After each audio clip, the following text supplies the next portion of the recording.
Hey everyone, I thought I'd record a quick video to show how you can make a recurring Zoom meeting where you can have it created once and then just continue to use it throughout the distance learning time here.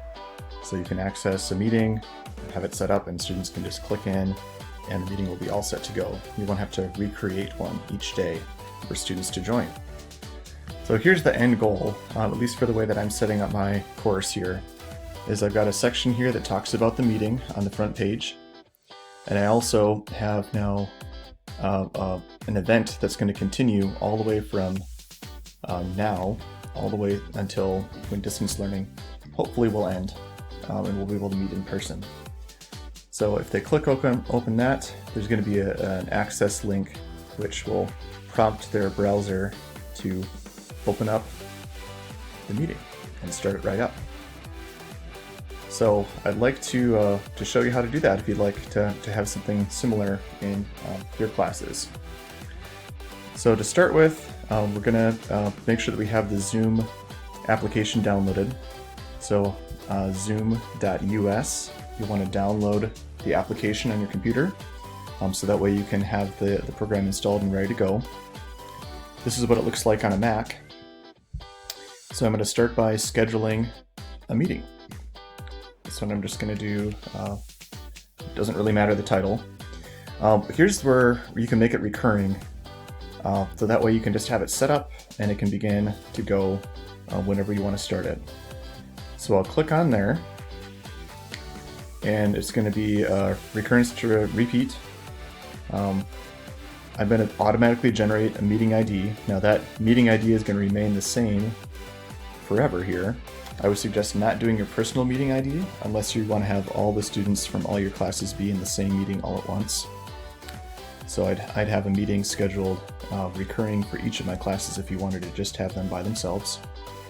Down here you can choose if you want to begin with the video turned on for you and your participants. Down in the advanced options, I would suggest that you allow students to join before you join in case they want to get set up and started ahead of time. But that's up to you. Don't click the waiting room unless you want to have to remember to let each student in as they start to log in. If you just have that unchecked, they can just join immediately. I would suggest you mute participants on entry. You can tell them to unmute themselves if they have a question. But if you've got a large group of people all in the same meeting at once, it's probably best to have them muted to begin with. Okay, then you'll click Schedule. This will prompt you to open up iCalendar or Google Calendars. You can just X out of that. Go back to the Zoom application here. So here's my Mr. Bass Zoom meeting right here.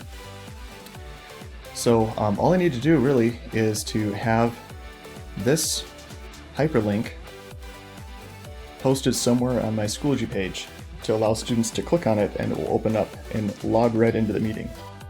It's going to include the meeting ID and password within the link, so it can just let them right in. So I'm just going to copy that right there. Then I'll go over to my Schoology site. So I chose to put in a written out version of what the meeting ID and password is, but also I wanted to create a link that they could click to just start it up. So I have that link embedded here within my course information folder, but you can also do it as an event. So that way the events will pop up right away for students to see. You can choose when you want to start. So Monday is when we're beginning our time. The students through distance learning, and then an end time. You could do, I'm doing Mondays and Wednesdays for this class for meeting. So I'm just going to have Wednesday be the end time.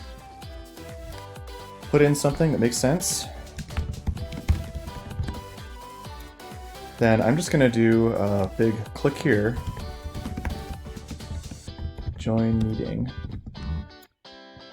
I'm going to highlight it, make it a link, and paste in that link I had copied earlier. I'm going to make this really large text and bold so that way it really stands out. Below here, I'd probably want to write some information about what it's all about, the times that I'll be starting and ending the meeting. I decided to do 45-minute chunks, so that way I don't have the meetings butting up against each other. But if I did run over just a few minutes with one meeting, it wouldn't interrupt the next meeting.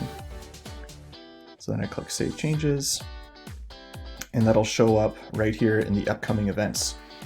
Now I know through the Schoology app that the events show up right away, so students can click on that to be able to see anything that you have attached on that event. And they'll be able to click in and join that meeting. So Zoom meetings I think are going to be a pretty good way to go. Certainly not the only way to meet with your students, but I just thought I'd share that real quick way of setting it up as a recurring meeting for you.